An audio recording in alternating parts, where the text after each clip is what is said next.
La sexualité, un cadeau de Dieu aux hommes.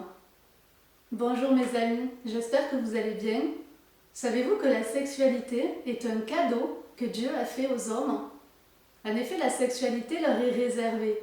Les anges dans le ciel ne se marient pas. Et nous-mêmes, nous ne nous marierons pas à la résurrection, car nous serons comme les anges dans le ciel. C'est Jésus lui-même qui nous le dit dans l'évangile de Matthieu, chapitre 22 et verset 30.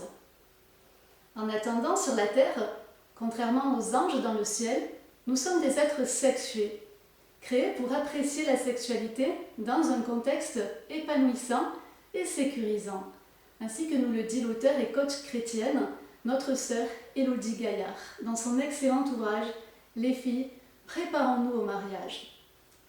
Dans ce contexte épanouissant et sécurisant qu'est le mariage, Dieu lui-même nous invite à ne pas nous priver de relations sexuelles. Il le fait à travers l'apôtre Paul, pourtant un fervent célibataire, qui nous dit ceci dans sa première lettre aux Corinthiens, chapitre 7 et verset 5.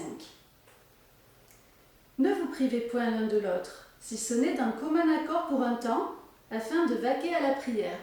Puis, retournez ensemble, de peur que Satan ne vous tente par votre incontinence.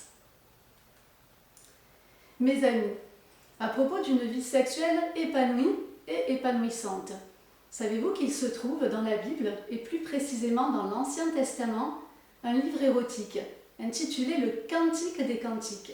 Il a été écrit par le roi Salomon. Si vous ne l'avez jamais lu, je vous invite vivement à le lire. Que l'Éternel l'utilise pour nous donner la conviction à chacun, que nous soyons mariés ou célibataires, qu'il a créé la sexualité afin que nous nous fassions du bien, dans le cadre d'une relation selon son cœur et sa volonté appelée le mariage, et non du mal, en dehors de ce cadre, comme malheureusement nous le faisons bien souvent de multiples manières.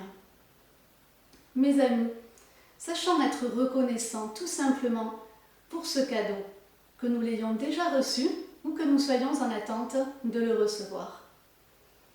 Je vous donne rendez-vous la semaine prochaine pour la deuxième partie de ce message, lors de laquelle nous parlerons plus précisément de ceux qui ne souhaitent pas recevoir ce cadeau. En attendant, je vous dis à très bientôt et demeurez bénis.